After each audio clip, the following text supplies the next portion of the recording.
यह कहानी मेरी सहेली रेनू की है, जो कि एक टेंट वाले के साथ ऐसा फंसी कि उसकी लाइफ बन गई और उन दोनों ने मिलकर जवानी के बहुत मजे लिए।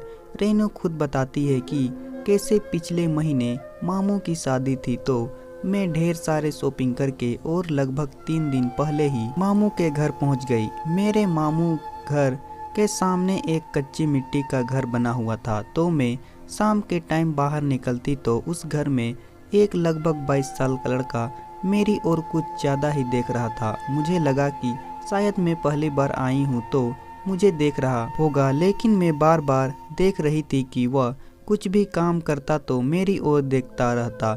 उसका देखना भी जायज़ बनता था, क्योंकि मैं मामू की शादी में आई थी तो कुछ ज़्यादा ही बन ठन के आई थी।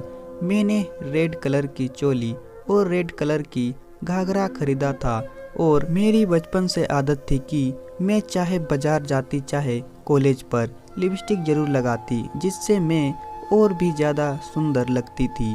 शायद वो लड़का मेरे लिपस्टिक पर ही मर मिटा था, लेकिन मैं उसको ज़्यादा भाव नहीं दी और मामा के घर लौट आई। रिश्तेदार थोड़ा ज़्यादा थे तो मैं उनमें ही बिजी हो गई।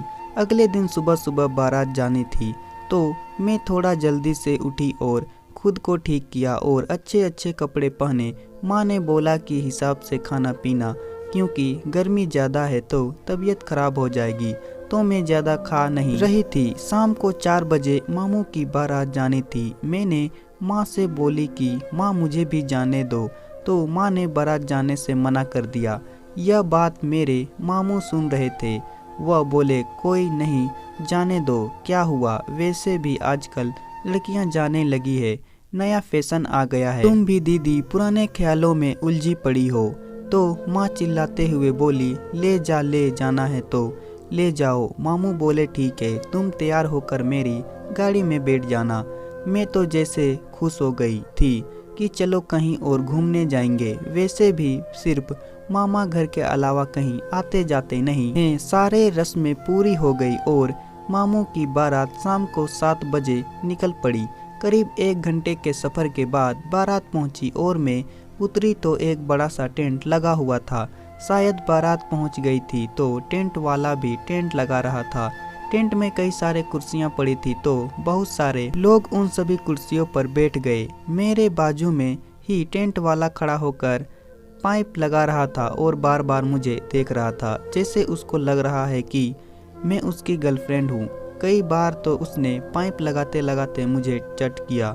मुझे अजीब लगा, जैसे किसी ने मेरे शरीर पर गुदगुदी की हो। मैंने एक बार उसकी ओर देखी। वह लड़का बड़ा स्मार्ट था, लेकिन थोड़ी देर बाद वहाँ से गायब हो गया। मेरी नज़रें उसको ढूंढने लगी। फिर मैंने अचानक देखा कि वह लड़का दूसरे किनारे पर पाइप लगा रहा था। उसके बाद नाश्ता आया। सबने नाश्ता किया और मामा मामी के घर बाकी के रस्में पूरे करने के लिए चले गए। किसी कारण मैं मामू के साथ नहीं जा पाई और मैं उसी टेंट में बैठी रही। लगभग सारे बाराती इधर उधर खाने में लगे थे और मैं इस चेयर पर बैठी रही, लेकिन वह टेंट वाला तो जैसे मुझे देखकर पागल ही हो रहा था। मैं भी एकदम जवान थी। मेरी नई चोली में उठे हुए मेरे छोटे से गुब्बारे, जिन्हें देखकर वह आहें भर रहा था, और मेरी घुटनों तक पहना हुआ घाघरा जैसे मेरी बदन की नुमाइश कर रहा था। करीब 12 बजे बारात का समय आया तो सभी बाराती इस टेंट में लेट गए। मैं भी एक बिस्तर उसी पेड़ के कोने में लगा हुआ था, वहां लेट गई। मैं थोड़ा सा बोर हो रही थी। मैंने मामू को फ़ोन लगाया कि मामू आप मुझे नहीं ले गए, मैं आपको मिस कर रही हूँ। मामू बोले वापस मेरी गाड़ी टेंट में आएगी तो तुम चली आना। मैं उनका फ़ोन काटा और फ़ोन बैग में रखते हुए उठकर बैठ गई, क्योंकि मुझे नींद नहीं आ रही थी और वह टेंट वाला बार बार उसी टेंट में आ रहा था। अगले पल मैंने देखा कि वह दूर से मुझे कुछ इशारा किया, तो मुझे लगा शायद वह कुछ मांग रहा है। मैं यूं ही चली गई और वह जनरेटर के पीछे खड़ा हुआ। मुझे बोला काफ़ी सुंदर हो। मैं बोली तो क्या हुआ? तो वह बोला आपको तो प्यार करने का मन कर रहा है। मैं बोली क्या बक रहे हो? तो वह बोला कि सच में मुझे बड़ा मन कर रहा है। फिर मैं सोची वैसे भी मेरा कोई फ्रेंड नहीं है। मेरा भी दिल उस पर आ गया था। मैंने पीछे मुड़कर देखा, टेंट में लगभग सभी बाराती सो रहे थे और सिर्फ साइड में लगा जनरेटर पूरी तेजी से चल रहा था और वह मेरे साइड में खड़ा हुआ मेरी तारीफ पे तारीफ किए जा रहा था। मुझे बड़ा अजीब लग रहा था कि उसकी इतनी हिम्मत थी कि उसने भारी बारात में मुझे पेश आ रहा था, पर उसने बात करते हुए कई बार मुझे छुआ तो मुझे अजीब महसूस हो रहा था और मैं उस पर गुस्सा करने के बजाय उससे प्यार से बातें कर रही थी। करीब 15 मिनट बात करने के बाद तो मैं उसी की होती जा रही थी। पता नहीं उसके अंदर क्या जादू था कि उसकी हर बात मुझे अच्छी लग रही थी और वह एक नौजवान था और उसका चेहरा एकदम मासूम था। सभी बाराती गहरी नींद में सो रहे थे तो मैं उसे आराम से बातें कर रही थी। अगले पल वह 2 कुर्सी उठाकर लाया और जनरेटर के पीछे डाल दी, जिस पर उसने इशारे किए कि बैठ जाओ। तो मैं बैठ गई और वहाँ टेंट के पीछे का साइड था जहाँ से कोई कुछ नहीं देख सकता था। तो मैं आराम से बैठ गई थी, उससे प्यार से बातें कर रही थी।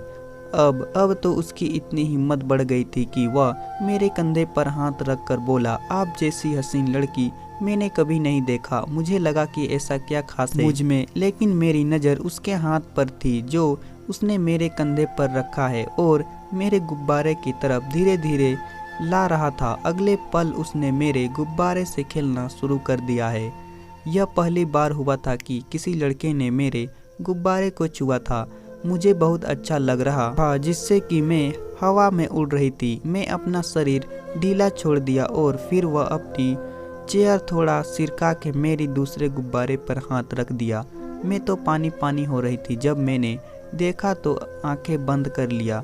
वह समझ गया कि मुझे भी कुछ होने लगा है और वह लोअर पहन के रखा था। उसने उसे थोड़ा सा नीचे किया और अपना गरम गरम लोहा मेरी कटोरी पर रख दिया। हम दोनों खड़े खड़े कर रहे थे।